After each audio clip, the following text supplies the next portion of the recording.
Anas ina jin ka. Yanzu an tara hina kina mace kuna cikin gidan nan ku mu a nan waje a yashe kusan awa 4. Anas ya kake son ni?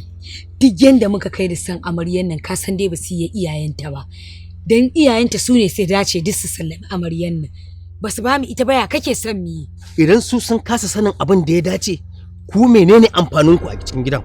Anas me hana da ubanta ya fito baka tsaya ka tambaye shi ba sai ni zaka tsaya kana tuhuma?